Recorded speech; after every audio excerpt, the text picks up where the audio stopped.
اپنے پوروجوں کی قربانیوں کو ذکر کرتے ہیں جن کے صدقے کے اندر ملک آزاد ہوا اور غلامی کی لعنت سے ہم کو آزادی ملی.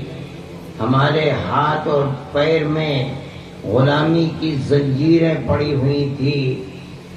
آزادی وطن کی بنیاد پر ہم ان زنجیروں سے آزاد ہوئے. در حقیقت ہمارا نہیں، ہمارے پوروجوں کا صدقہ اور ان کی قربانی ہے. اس لیے ہمارا فرض ہوتا ہے کہ ہم ان کی قربانی کو ذکر کریں. حاجی صاحب نے 2 مرتبہ حاجی شیخ عبدالعزیز محدث دہلوی کا ذکر کیا ہے.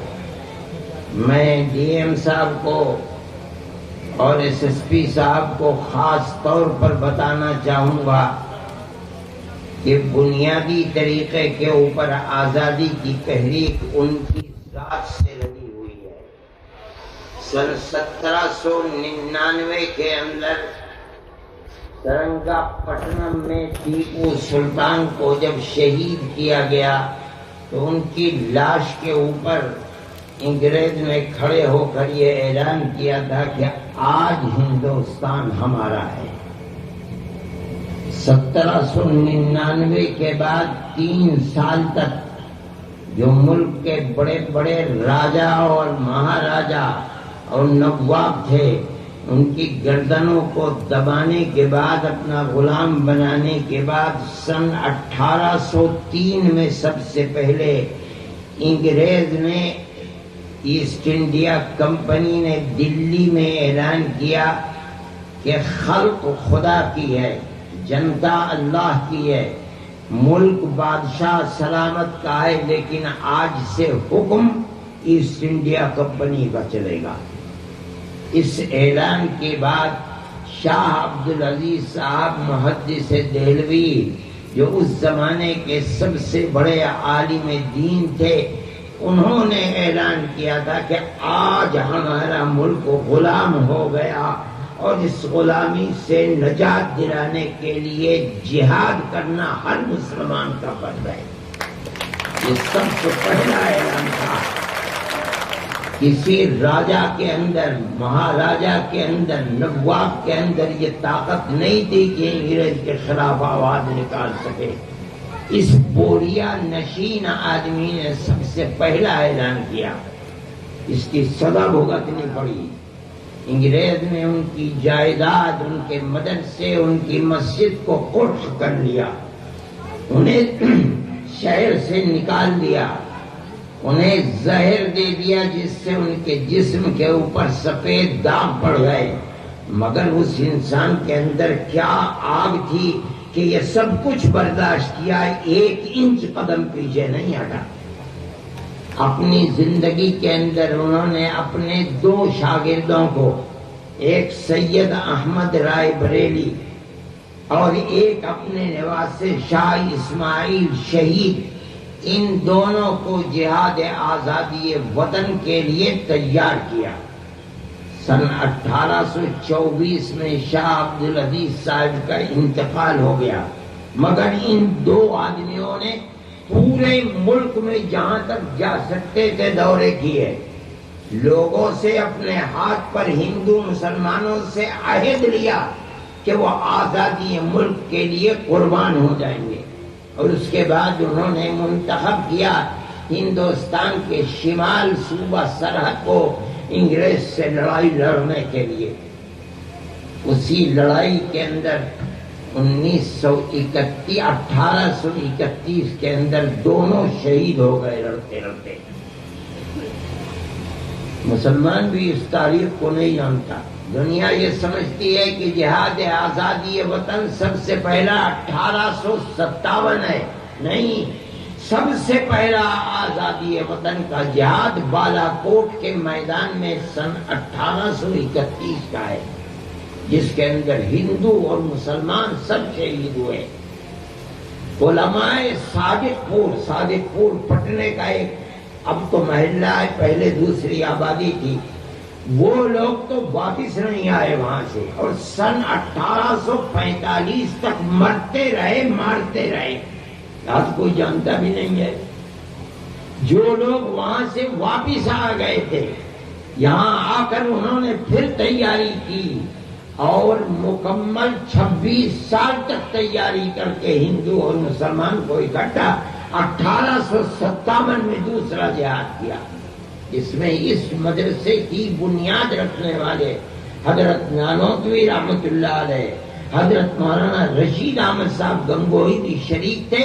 مولانا رشید احمد صاحب تو گرفتار ہو گئے اور کسی کو یہ امید نہیں تھی کہ وہ زندہ بچیں گے، پھانسی دے دی جائے گی، مگر اللہ کی حکومت ہے، وہ زندہ بچ گئے۔ جب وہ باہر نکلے، ابھی تک دارالعلوم کا کوئی وجود نہیں تھا، جب وہ باہر نکلے اور عام معافی کا اعلان ہوا تو یہ دیکھا کہ انگریز کے لوگ گلی گلی کوچے کوچے گھوم رہے ہیں، باپ انگریز کی دشمنی میں شہید ہو گیا، بچے یتیم ہیں، گھر میں کچھ نہیں ہے، بچے بھیک مانگ رہے ہیں، ماں اپنی عزت و آبرو کی حفاظت کیے ہوئے گھر میں بیٹھی ہے، انگریز ان کے ہاتھ کو پکڑتا ہے اور کہتا ہے کہ بچہ ہمیں دو، ہم اس بچے کو مفت پڑھائیں گے، مفت لکھائیں گے، مفت کھلائیں گے، اس کو کپڑا دیں گے پہننے کے لیے، اور اس کو عالم بنا کر کے گورنمنٹ کی ملازمت دیں گے۔ اور ماں یہ سمجھتی ہے کہ میں مر رہی ہوں، میرا بچہ تو کھانے اپنے پیٹ کو بھرے گا، وہ چھوڑ دیتی ہے۔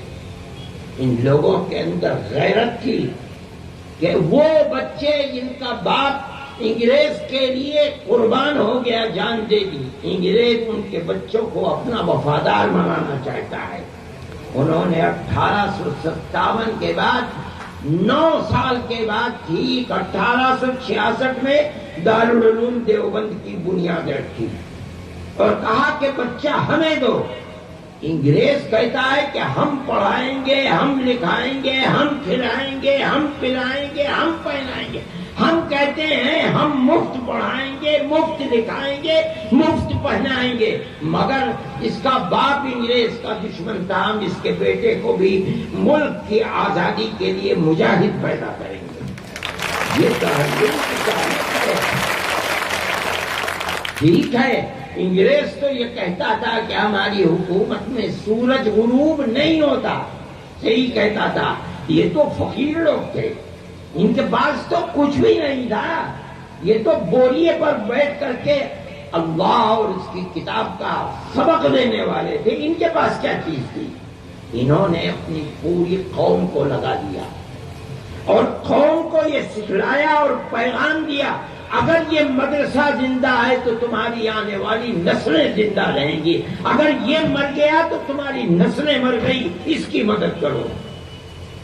آج 150 سال سے زیادہ ہو گئے، اس ایک دارالعلوم سے دنیا میں ہزاروں دارالعلوم پیدا ہو گئے اور کسی ملک سے ایک پیسے کی مدد نہیں دیتے، پوری قوم کو اس پر لگا دیا۔ یہ آج کی بات نہیں ہے، 250 سال سے قوم اسی کے اوپر لگی ہوئی ہے۔ اس زمانے میں ہمارا بجٹ کتنے روپے ہوگا میں نہیں جانتا، آج دارالعلوم کا بجٹ 32-33 کروڑ روپے ہے اور ایک ایک پیسہ قوم دیتی ہے، کوئی اور نہیں دیتا۔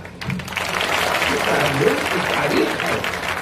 اس دارالعلوم نے بہت لمبی بات ہو جائے گی، میں مختصر کرتا ہوں۔ جن سپوتوں کو پیدا کیا مجاہدین آزادی کو، ان میں سر فہرست شیخ الہند ہیں، مولانا محمود حسن۔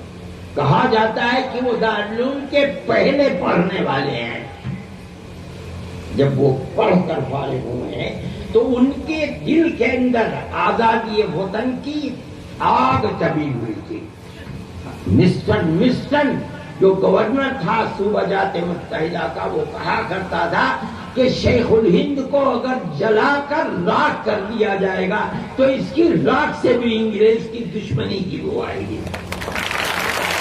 ایسا آدمی تھا، اس نے اپنی ساری زندگی کو قربان کر دیا، ایک جلا وطن حکومت بنائی افغانستان کے اندر، جس کے صدر راجہ مہندر پرتاپ سنگھ تھے، وزیر خارجہ حضرت شیخ الہند رحمۃ اللہ علیہ کے شاگرد مولانا عبید اللہ سنگھ جی تھے۔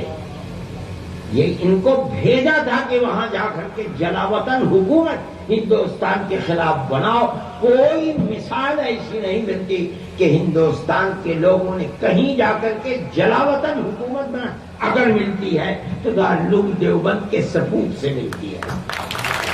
یہ دماغ دیا انہوں نے، ان کے اندر آگ کتنی تھی میں آپ کو بتاتا ہوں کہ جب وہ وہاں سے واپس آئے اور 3 سال 7 مہینے کے بعد انگریز کو پتہ چل گیا تھا کہ وہ یہاں سے گئے ہیں سعودی عرب۔ اس زمانے میں سعودی عرب نہیں تھا، ترکی حکومت تھی، اور مولانا کا پروگرام یہ تھا کہ ترکی حکومت سے مدد لے کر وہ وہیں سے آزاد قبائل میں جائیں گے، افغانستان اور وہاں سے آزاد قبائل۔ اگر انگریز کو پتا تھا، اس نے طائف کے اندر رہتے ہوئے جو وہاں کی حکومت تھی اس سے کہہ کر کے انہیں گرفتار کرا لیا، اور گرفتار کرا کے ان کو وہاں سے پورٹ سعید مصر بھیجا، وہاں تھوڑے دن رکھ کر کے اور ان کے اپنے 4 شاگردوں کے ساتھ ان کو مالٹا بھیج دیا، جہاں انہوں نے 3 سال 7 مہینے قید بے مشقت گزاری ہے۔ ایک ساتھی حضرت کے شاگرد حکیم نصرت حسین غازی پور کے تھے، وہ وہیں ان کا انتقال ہوا، آج بھی وہیں ان کی قبر ہے۔ اس کے بعد یہ 4 ساتھی واپس آئے۔ میں ڈی ایم صاحب اور ایس ایس پی صاحب سے کہتا ہوں کہ جب جہاز گودی پر آ کر لگا تو ریاست بہاولپور جو آج کل پاکستان میں ہے، اس وقت تو ملک تقسیم نہیں ہوا تھا، سن 1920 میں ریاست بہاولپور کے جو جنرل سیکریٹری تھے یا چیف سیکریٹری کہیے ان کے نواب صاحب کے، ان کا نام تھا سر رحیم بخش۔ انگریز نے ان کو سر کا خطاب دیا تھا، انگریز نے ان کو بھیجا، سیڑھی لگ گئی، کسی کو جانے کی اجازت نہیں تھی، وہ گئے اور جا کر حضرت شیخ الہند رحمۃ اللہ علیہ سے عرض کیا کہ حضرت آپ سب سے بڑے ودوان تھے اور دارالعلوم دیوبند میں سینکڑوں لوگ آپ سے لابھدائک ہوتے تھے، آپ بہت بڑے فقیر تھے، لوگ آتے تھے، مرید ہوتے تھے، آپ ان کے گرو تھے، چیلے آتے تھے، آپ چلے گئے اور ہر شخص پیاسا ہے، آپ نے ساری زندگی انگریز کی مخالفت میں لگا دی، مگر انگریز کی حکومت تو اپنی جگہ پر ہے، اس کو تو کوئی ہانی پہنچی نہیں۔ اب ہماری تمنا یہ ہے کہ آپ ایک جگہ بیٹھ جائیے دیوبند میں، بس اپنی اس تحریک کو ختم کر دیجیے تاکہ جو پیاسے ہیں ان کی پیاس تو دور ہو۔ جب وہ کہہ چکے اپنی بات تو شیخ الہند بڈھا آدمی جس کو مالٹا کی سردی نے ختم کر دیا تھا سنبھل کے بیٹھ گیا اور کہا کہ آپ اپنی بات کہہ چکے، جس زمین میں انگریز کی حکومت ہے میں آیا ہوں، مجھے جینا تو جینا، اس زمین میں مرنا بھی پسند نہیں ہے، میں تو صرف اس لیے آیا ہوں کہ میں اعلان کروں کہ انگریز کی غلامی حرام ہے۔ اور رحیم بخش صاحب، اگر میرے پیروں میں طاقت نہیں رہی اور میں بوڑھا ہو گیا ہوں تو میں چارپائی پر لیٹ جاؤں گا اور اپنے شاگردوں سے کہوں گا کہ میری چارپائی کو اپنے کاندھوں پر اٹھا کر گاؤں در گاؤں لے چلیں، اور میں اعلان کروں گا انگریز کی غلامی حرام ہے۔ یہ آگ تھی ان لوگوں کے اندر، یہ وہ آگ تھی جس نے اس ملک کو آزاد کیا، ان کے شاگردوں کے اندر وہی آگ دبی ہوئی تھی۔ میرے بھائی، میں ڈی ایم صاحب سے کہتا ہوں، اب میری اس بات سے آپ توجہ کریں کہ اسی شیخ الہند کے نام پر اکھلیش حکومت سے کہہ کر ہم نے یہ ہسپتال قائم کرایا تھا، میڈیکل کالج سہارنپور کے اندر، شیخ الہند میڈیکل کالج، مگر نفرت کی سیاست کو آگ لگ جائے، کہ اس کالج کو ترقی تو کیا ہوتی جو وہاں بہترین ڈاکٹر تھے ایک ایک کر کے چن کر کے نکال لیا گیا، اور یہ میرے ایم پی صاحب بیٹھے ہیں، یہ میری بات کی تصدیق کریں گے، نہ دوا ملتی ہے نہ ٹیسٹ ہوتا ہے، 10 بجے تالا کھلتا ہے اور دن میں 1:30 بجے بند کر کے بھاگ جاتے ہیں۔ میرے دل میں یہ درد ہے کہ ایسا وطن کا سپوت جس نے اپنی جان کو قربان کر دیا وطن کے لیے اور اپنے شاگردوں کی ایک جماعت بنا لی، جب تک آزادی وطن نہیں ہوئی اس وقت تک بیٹھے نہیں۔ آج اس کے نام کے اوپر جو میڈیکل کالج تھا اس کی ایسی درگت بنی ہوئی ہے، لوگ جانتے نہیں کہ وہ آدمی تھا کیسا۔ آپ کو اس میں مدد کرنی چاہیے۔ ایسے سپوت کے نام پر میں کہتا ہوں اگر کسی دوسرے کے نام کے اوپر یہ کالج ہوتا تو یہ بات نہ ہوتی جو آج اس کے ساتھ ہو رہی ہے۔ شیخ الہند کے نام کے لیے یہ کالج کچھ بھی نہیں ہے، دارالعلوم، اور ساری دنیا کے اندر ہزاروں دسوں ہزار مدرسے، میں کہتا ہوں 50,000 مکتب اور مدرسے، وہ شیخ الہند کو زندہ رکھنے کے لیے کافی ہے۔ مجھے تو صرف اس لیے کہ وہ لوگ جنہوں نے ملک کو آزادی دلائی ہے اپنے آپ کو قربان کر کے، ان لوگوں کے نام کے ساتھ اس قدر میں سمجھتا ہوں کہ لوگ تاریخ کو جانتے نہیں ہیں۔ اس میں آپ کو مدد کرنی چاہیے۔ شیخ الہند نے اپنے جانے سے پہلے اپنے شاگردوں کی ایک لائن لگا دی۔ حضرت مولانا مفتی کفایت اللہ صاحب شیخ الہند کے شاگرد ہیں، حضرت مولانا حسین احمد مدنی شیخ الہند کے شاگرد ہیں، عبید اللہ سندھی شیخ الہند کے شاگرد ہیں، جن کے دلوں میں آگ تھی افغانستان، روس، ترکی اور کہاں کہاں ہو کر کے جہاں گئے وہاں انقلاب پیدا کیا۔ جمعیت علماء کا وجود انہی کے دم سے، سب سے پہلے صدر جمعیت علماء کے مستقل حضرت شیخ الہند جب وہاں سے واپس تشریف لائے 1920 میں، تو دلی کے اندر جو اجلاس ہوا اس میں حضرت شیخ الہند کو صدر بنایا گیا، اور اس کے صدر وہی تھے اسی جلسے کے، لیکن 12 دن کے بعد ان کا انتقال ہو گیا۔ میں یہ کہتا ہوں کہ یہ دارالعلوم کی تاریخ ہے۔ مولانا حفظ الرحمان سوہاری، مولانا بشیر بھٹا، مولانا حسین احمد مدنی، یہ وہ لوگ تھے اور فقیر لوگ تھے۔ میں کہتا ہوں شیخ الہند اتنا بڑا لیڈر، اور مولانا ابوالکلام آزاد یہاں آ رہے ہیں ان کی زندگی کے اندر، سلحٹ کے گاندھی وہ آ رہے ہیں، گاندھی جی آ رہے ہیں، بیٹھ رہے ہیں۔ انہوں نے آ کر کے اپنے آپ کو فقیر بنا کر کے رکھا۔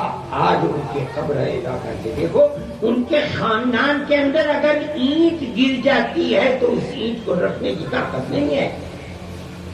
آج جو لوگ سیاست میں 40-40 کروڑ میں بک رہے ہیں، پارلیمنٹ کے ممبر 1-1 ارب میں بک رہے ہیں، یہ وہ فقیر تھے جو چلے گئے اور کچھ لے کر کے نہیں گئے۔ تو فقیر تھے، ملک پر قربانی ان کا اپنا جذبہ تھا۔ ان کے جو شاگرد رہے مفتی کفایت اللہ صاحب مکان بھی نہیں ہے، حضرت مدنی کچھ بھی نہیں ہے چھوڑ کر کے گئے۔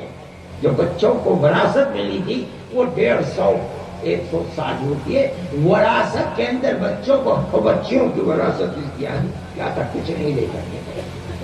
ان کی زندگی فقر و تنگدستی کی زندگی، مگر آج ملک کے اندر اس کی کوئی قدر و قیمت نہیں ہے۔ آزادی وطن کے لیے کیا کیا لوگوں نے؟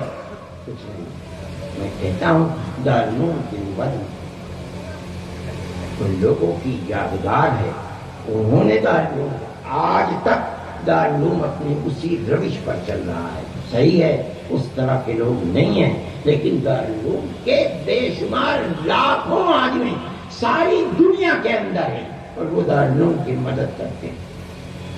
آدمی اپنا فرض سمجھتا ہے کہ ہم دارالعلوم کی مدد کریں، اس لیے کہ پورے 200 سال سے دارالعلوم نے وہ قربانیاں دی ہیں کہ جو کسی دوسرے کے اندر قربانی، یہ ہماری مادر علمی ہے، یہ دارالعلوم کی ایک بڑی مختصر سی تاریخ ہے، اور اسی تاریخ کے ساتھ دارالعلوم زندہ ہے۔ ملک آزاد ہوا، ملک کی آزادی کے بعد ان لوگوں نے ملک کی اس اقتدار میں ایک رائی کے دانے کے برابر حصہ نہیں لیا۔ جس طرح سونے والا ایک کروٹ پر ہوتا ہے، اس کے بعد دوسری کروٹ لے لیتا ہے، اسی طرح ان کا حال تھا۔ ملک آزاد ہوا، رات اور دن ملک کی آزادی کے لیے قربانی دے رہے تھے۔ جیسے آزاد ہوا، اعلان کر دیا کہ آج سے ہماری جماعت جمعیت علماء ہند خالص مذہبی جماعت ہے، ہمیں اقتدار میں شرکت کی کوئی ہوس نہیں ہے۔ ہم نے ملک کو آزاد کرایا اس لیے نہیں کہ ہم حصے دار بنے، یہ ہمارا مذہبی اور دھارمک فرض تھا۔ ہم غلامی کو لعنت سمجھتے تھے، ہم نے ملک کو آزاد کیا، ہم کامیاب ہو گئے۔ اس کے بعد انہوں نے ملک کے اندر برابر اس کی ترقی کے لیے حصہ لیا، مگر کسی اقتدار کی طلب نہیں کی۔ ملک کے اندر نفرت کی سیاست کا دورہ بڑھا، ملک میں فسادات ہوتے رہے۔ سب سے پہلا فساد جبل پور کا فساد تھا، اس کے بعد تو پھر فسادات ہمارے جاننے میں 20,000 سے زیادہ فسادات ملک کے اندر ہوئے، جس کے اندر 50,000 مسلمان اور ہندو شہید ہو گیا۔ ہم آج بھی یہ سمجھتے ہیں کہ جس طرح پیار و محبت کے ساتھ ہندو اور مسلمان نے مل کر ملک کو آزاد کرایا ہے، یہ ملک اگر زندہ رہے گا تو اسی پیار و محبت کے ساتھ زندہ رہے گا، اور اگر پیار و محبت نہیں رہے گی، نفرت جنم دے گی تو ملک برباد ہو جائے گا، امن و امان کو آگ لگ جائے گی۔ ہماری ایک سوچ ہے، اور ہم اس سوچ کے اوپر پہاڑ سے زیادہ مضبوط ہیں۔ ہمارا ایک نظریہ ہے، ہم ایسے لوگ نہیں ہیں کہ ادھر سے پیسہ لے لیا ادھر چلے گئے، ادھر سے پیسہ لے لیا ادھر۔ ہمارا ایک نظریہ ہے، کسی کو اچھا لگے برا لگے، ہم ساری دنیا کے اندر یہی بات کہتے رہے، اور جب تک زندہ رہے گا رہیں گے، کہتے رہیں گے کہ ملک کے اندر بھائی چارگی اور پیار و محبت ہے تو ہندوستان زندہ رہے گا، ورنہ آگ لگ جائے گا۔ دارالعلوم دیوبند اپنے طلبا کو یہی نظریہ دیتا ہے۔ ہم قرآن و حدیث کو پڑھاتے ہیں، لوگ قرآن کا مطلب نہیں سمجھتے، جو لوگ عربی کا ایک شبد بھی نہیں سمجھتے، وہ قرآن کی تشریح کرتے اور کہتے ہیں کہ اسلام کسی دوسرے کو جینے کا حق نہیں دیتا۔ نہیں، ہم نے قرآن کو پڑھا ہے، ہم جانتے ہیں اسلام کی تعلیمات کو، ہم اپنے طلبا کو یہی سبق دیتے ہیں، جہاں رہو پیار و محبت کا پیغام دے کر رہو۔ ہمارا ایک نظریہ ہے، ہمارے کی مدد کرتے ہیں۔ ہم نے وہاں دارالعلوم کے تمام طلبہ ہی تھے جو پڑھ کر کے گئے ہیں، کیرلا کے اندر مکانات بنائے، ہندوؤں کے مکانات بھی بنائے، مسلمانوں کے مکانات بھی بنائے۔ ہم نے آسام کے اندر کام کیا، ہم نے ہی کام کیا، دارالعلوم کے فضلاء ہی نے کام کیا، اور سپریم کورٹ کے اندر ہم نے لڑائی لڑی، ہم کامیاب ہوئے۔ اگر اس کے اندر 28,000 مسلمان ہیں تو 28 لاکھ مسلمان، 25 لاکھ ہندو بھی ہیں۔ ہم یہی طالب علم کو کہتے ہیں، ہم اسی ذہن کو لے کر اسے میدان میں بھیجتے ہیں۔ ہمارے طالب علم یہی کام کرتے ہیں۔ آپ نہیں دیکھیں گے کہ طلبا کہیں باہر نکلتے ہوں، احتجاج کرتے ہوں، بسوں کے شیشے توڑتے ہوں، آگ لگاتے ہوں۔ نہیں، یہ اسکول اور کالجوں کی تعلیم، ہماری تعلیم یہ نہیں ہے۔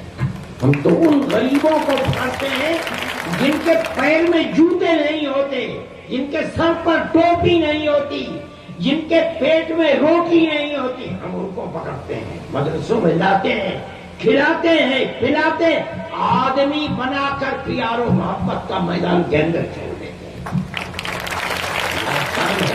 آپ حضرات یہ کہتے ہیں کہ ہمیں ایسے لوگ دنیا کی تعلیم کو بھی، ہم دنیا کی تعلیم کے مخالف نہیں ہیں، لیکن ہماری اس ملک کے اندر 10,000 نہیں، میں کہتا ہوں لاکھوں مسجدیں ہیں، ہمارے 25,000 مکتب ہیں، دسوں ہزار ہمارے مدرسے ہیں، ہمیں اپنی مسجدوں کے لیے امام بھی پیدا کرنے ہیں، ہمیں اپنی لاکھوں مسجدوں کے لیے مؤذن بھی پیدا کرنے ہیں، ہمیں 50,000 مکتب کے لیے حافظ قرآن بھی پیدا کرنے ہیں، ہمیں 10,000 مدرسوں کے لیے قرآن و حدیث پڑھانے والے بھی پیدا کرنے ہیں۔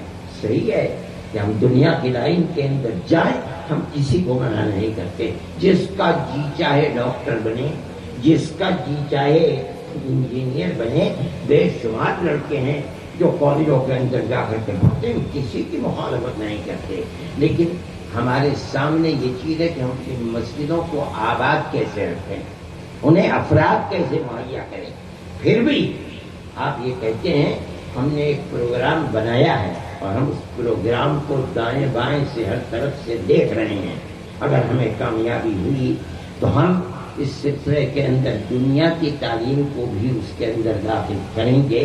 یہ ہمارے آنے والے دنوں کے اندر پروگرام ہے، کیا ہوتا ہے اور ہم اس میں کامیاب ہوتے ہیں یا نہیں ہوتے ہیں، ہم اس چیز کو دیکھ رہے ہیں۔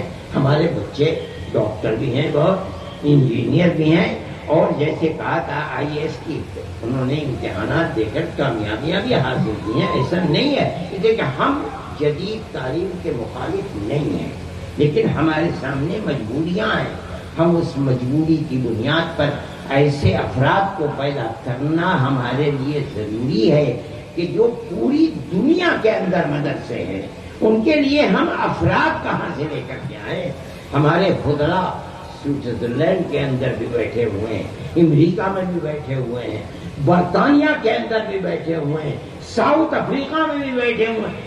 میں گیا ہوں زامبیا وغیرہ کے اندر، ان جنگلات میں جہاں آدمی ڈرتا ہے، دارالعلوم اور دارالعلوم سے ملحق درسگاہوں کے مدرسوں کے طلبا وہاں بیٹھے ہوئے ہیں اور اسلام کی خدمت کر رہے ہیں۔ یہ ہماری ایک ضرورت ہے، ہم اس ضرورت کو پورا نہیں کریں گے کہ اس کا مطلب ہے کہ ہم اپنے پیروں کے نیچے سے زمین نکال دیں گے۔